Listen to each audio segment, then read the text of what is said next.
المهندسين كلهم النهارده هيقولوا لك يلا نشتغل بورسلين 60 متر 20 عشان بيدي فخامه في المكان. بس بما انها خربانه تعال اقول لك بقى النصبايا اللي في الموضوع ده وايه اللي انت تعمله احسن لو هتدفع المبلغ اللي هم بيقولوا لك عليه. النهارده ايه الفرق بين البورسلين والسيراميك؟ فرق الخامه طبعا، ماشي، ما علينا من قصه الخامه نفسها عشان ده موضوع كبير جدا نتكلم فيه بعدين. بس السيراميك والبورسلين كافكت بعد ما تفرش الفرنتشر بتاعك وبعد ما تحط الستاير وبعد ما تحط السجاد مش هتحس بفرق ضخم قوي بين الحاجتين.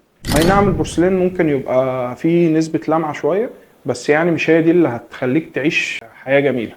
وفي نفس الوقت فكرة البلاطة المستطيلة في الأرض بعيدا عن الباركيه هي أصلا حاجة مملة ورخمة جدا. أنا مش عارف هي طالعة ترند ليه، بس النهاردة هو عمال يديك في مقاسات بلاط كبيرة وعمال يحط لك مواصفات كتيرة لا هي أصلا مخدمة على المنشأ بتاعك ولا أنت أصلا محتاجها. النهاردة لما يبقى عندك ريسبشن 3 في 10 بلاط البورسلين، ايه اللي انت رايح تجيب لي بلاطه متر 60 في 80 ورايح تعمل لي افلام كده ملهاش لازمه والناس داخله والناس خارجه والكلام ده كله، وعمالين بقى نكبر في مقاس البلاطه ونزود سعر المصنعيه ونزود سعر البلاطه ونمحر الارضيه ونجيب ماده نلزق بيها البورسلين على الارضيه وبعدين نعمل الكلام ده كله. طب ما هي هتتدارى، ما انت بعد كل ده هتتدارى وتلاقي المتر عليك صرف اصلا اكتر من متر رخام. طب ما تعمل رخام من الاول وخلاص. ايه اللي مودينا للحته دي؟ النهارده لازم انت تبقى فاهم الخامه اللي انت طالبها مناسبه ليك ولا لا، وما تعتمدش كلام على فكره ان الميزانيه تفتح منك وما تفتحش.